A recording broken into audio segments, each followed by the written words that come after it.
গেছে, কি নরম হয়েছে।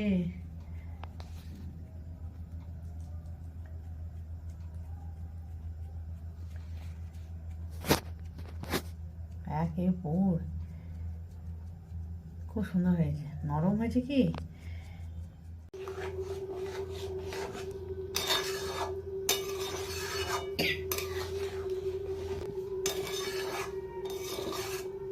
দেখুন দুধ পুলি হয়ে গেছে, নামিয়ে দুধ দিয়ে দিয়েছি, খুব সুন্দর হয়েছে। এবার আমি ঢাকা দিয়ে চাপা দিয়ে একটু রেখে দেবো। এই পিঠে কালকে পর্যন্ত পুরো নরম থাকবে। দেখুন নরম তুলতুল করছে, শক্ত হবে না।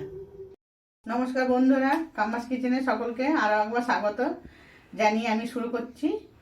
আজকে আপনাদের তৈরি করে দেখাবো দুধ পুলি, সেদ্ধ পুলি।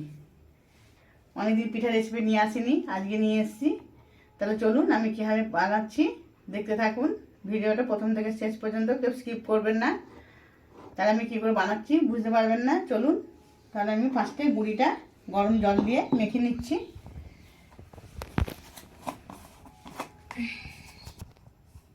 দিয়ে দিচ্ছি পরিমাণ মতো লবণ। গুঁড়িটা মাখার জন্যে আমি প্রথমে গরম জল বসিয়ে দিয়েছিলাম। জলটা খুব কষকষে হয়ে গরম হয়ে গেছে। আমি এখান থেকে জল নিয়ে এবার গুঁড়িটা মেখে নেব।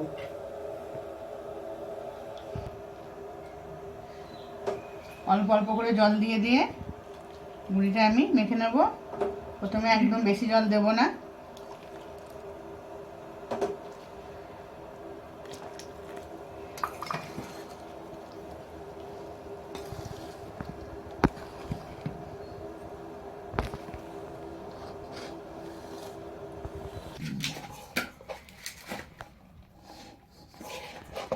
বাড়ি কি গরম, ফুটন্ত জল দিয়ে এটা না মাখলে ইয়ে হবে না, আঠা হয় না। বন্ধু আমি একবারে মাখতে পারছি, মধ্যে ভাগ ভাগ করে নিয়েছি। বাবারে কি গরম।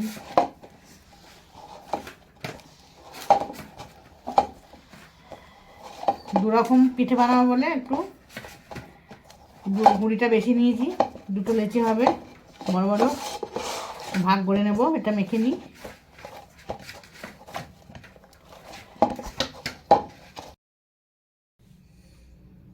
এবার আমি লেচিগুলো বানানো হয়ে গেছে। এই যে দুখানা বানিয়ে নিয়েছি, দুটো ভাগ করে নিয়েছি। এটা শুকিয়ে যাবে না, সেই জন্য আমি ভিজে গামছা চাপা দিয়ে দিচ্ছি, নাহলে ওপরটা শুকিয়ে যাবে। এবার আমি এগুলো লেচি করে করে ছাই ভরে নেব। এই যে আমি নারকেলের ছাই আগে থেকে বানিয়ে রেখেছি, আপনাদের যেটা দেখানো হয়নি।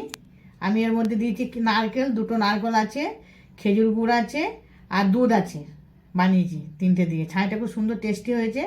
চলুন এবার একে একে পিঠেগুলো তৈরি করে নিই। লেচি পাকিয়ে নিয়েছি এরকম, আমি খুব বেশি বড় বড় করব না। এবার এটা একটা এরকম সে বানিয়ে নেব, পুর ভরার মতো। দিয়ে দিলাম আমি এর মধ্যে এক ঠোল পুর বেশি করে। এবার এইভাবে আমি মুড়ে নিচ্ছি মুখটা সুন্দর করে, যাতে খুলে না যায়।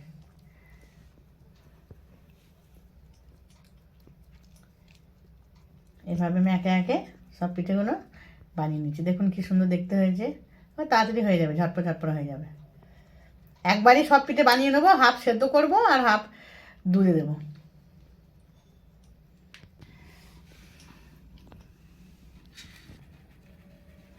দেখুন বন্ধুরা, একে একে এক থালা বানানো হয়ে গেছে, কি সুন্দর দেখাচ্ছে।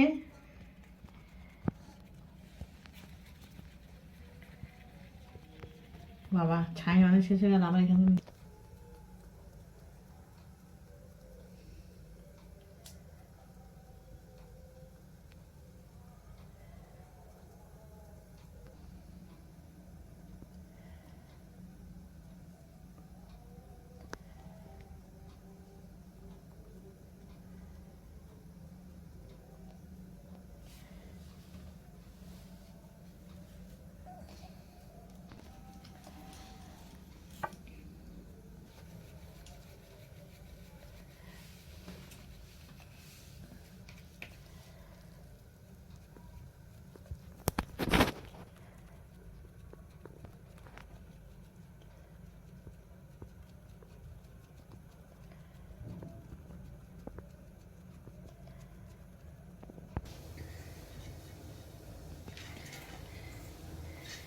জলটা ফুটে গেছে। এবার আমি এক এক করে এই বানানো পিঠেগুলো আমি দিয়ে দেবো। প্রথমে আমি সেদ্ধ পুলি বানাচ্ছি।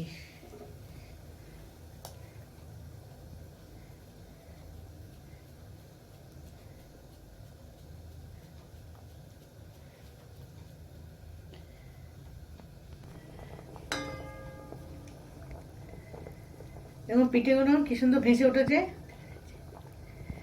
পিঠে সেই সেদ্ধ পুলি যখন জলে ভেসে উঠবে তখন জানবেন এর সেদ্ধ হয়ে গেছে, তখন তুলে নিতে হবে।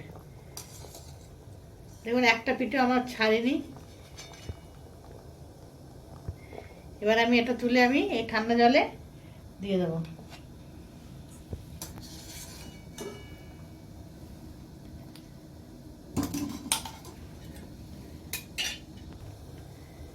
আবার আমি দিয়ে দিচ্ছি।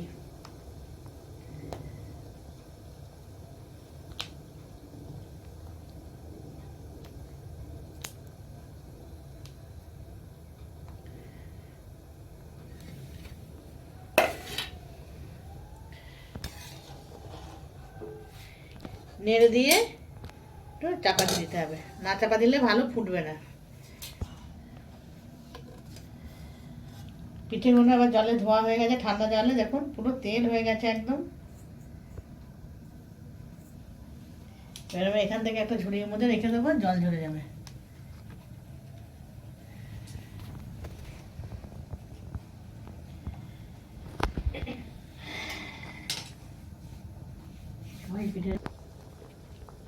দেখুন কি সুন্দর ভেসে উঠেছে পিঠে। ভেসে ওঠা মানে সেদ্ধ হয়ে গেছে।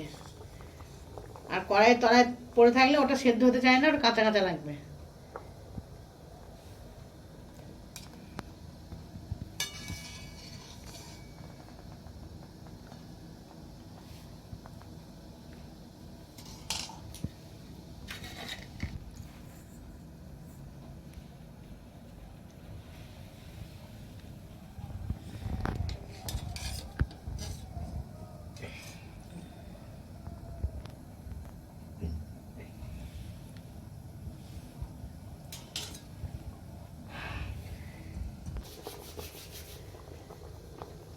পিঠেগুলো কিন্তু ভেসে উঠছে না, সেদ্ধ হয়ে গেলে ভেসে উঠছে একদম, দেখ পটলের মতো রয়েছে। ভেসে হলে কাঁচা থাকে না, নাহলে দাঁতে বসে যায়।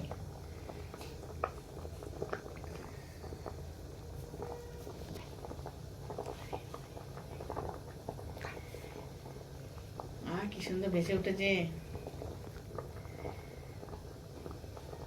আমি একা হাতে বানাইনি বন্ধুরা, আমার সাথে আমার মেয়েও পিঠে বানিয়েছে আর সৌমি ভিডিও করছে।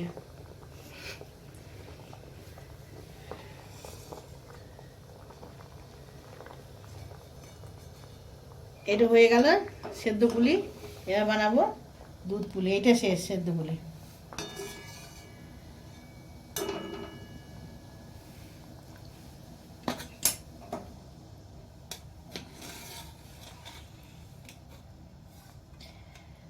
গাগরার মধ্যে একটা পিঠে ফাটেনি, এত সুন্দর হয়েছে।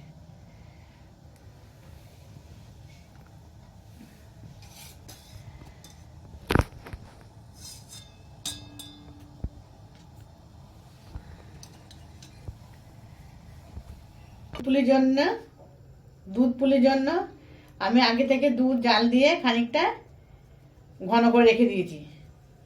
আমার এতে প্রায় 1 কিলো দুধ ছিল। এটা আমি খানিকটা ঘন করে রেখে দিয়েছি, দিয়ে দেবো আবার কড়াইয়ে। এবার আমি বানাবো দুধ পুলি।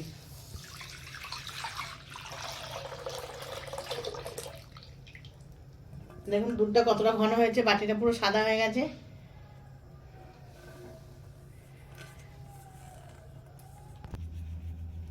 দেখুন সেদ্ধ পুলি তা বানানো হয়ে গেছে, কি নরম হয়েছে।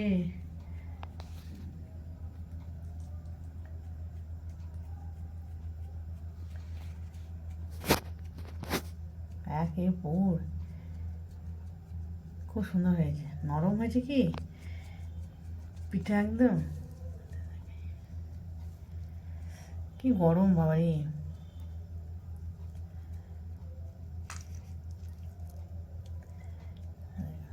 ভাঙতেই পারছি না আমি।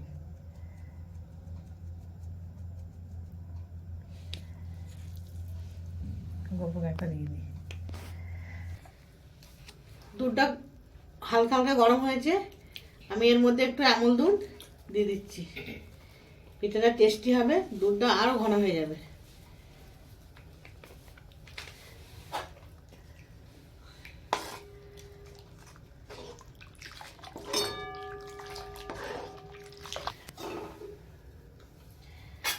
দুধটা ফুটে গেছে, আমি এই পিঠে দিয়ে দিচ্ছি।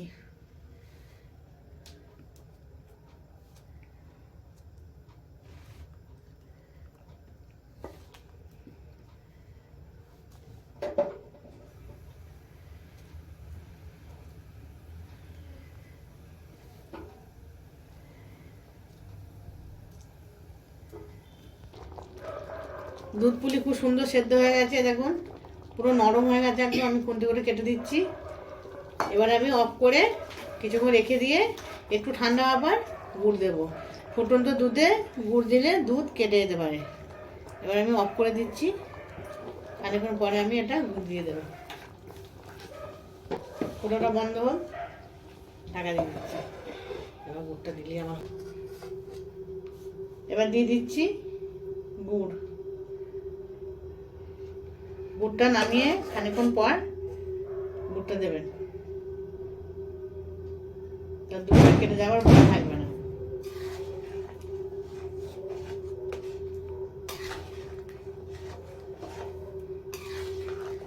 খেজুর গুড় বেশি ফুটলে ভালো লাগে না।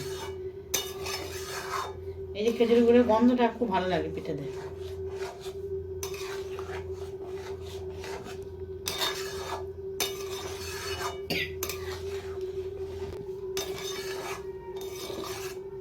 দেখুন দুধ পুলি হয়ে গেছে, নামিয়ে গুড় দিয়ে দিয়েছি, খুব সুন্দর হয়েছে। এবার আমি ঢাকা দিয়ে চাপা দিয়ে একটু রেখে দেবো।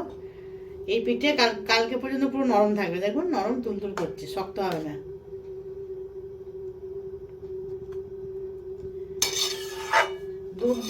গুড়টা সবসময়তে পিঠে সেদ্ধ হয়ে যাওয়ার পর, নামানোর পর কিছুক্ষণ মিনিট 10 পর গুড়টা দিয়ে দেবেন। গুড় দিয়ে আর ফোটাবেন না, তাহলে পিঠে পুরো নরম থাকবে।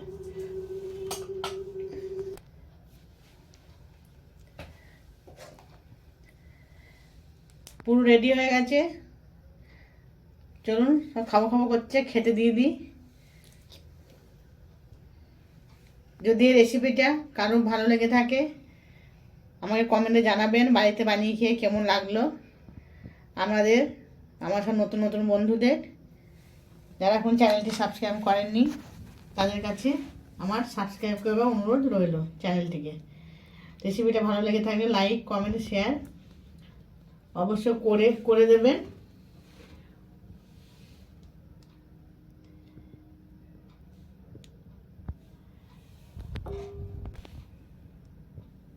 আমার পাশে থাকবেন। সব বন্ধুদের কাছে অনুরোধ আমার চ্যানেলটাকে সাবস্ক্রাইব করবার জন্য।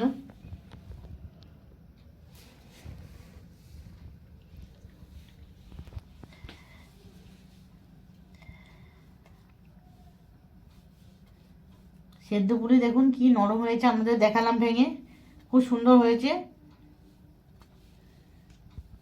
তাহলে চলুন আবার দেখা হচ্ছে নেক্সট ভিডিওতে অন্য আরও একটি নতুন রেসিপি নিয়ে। আজকের মতো টাটা,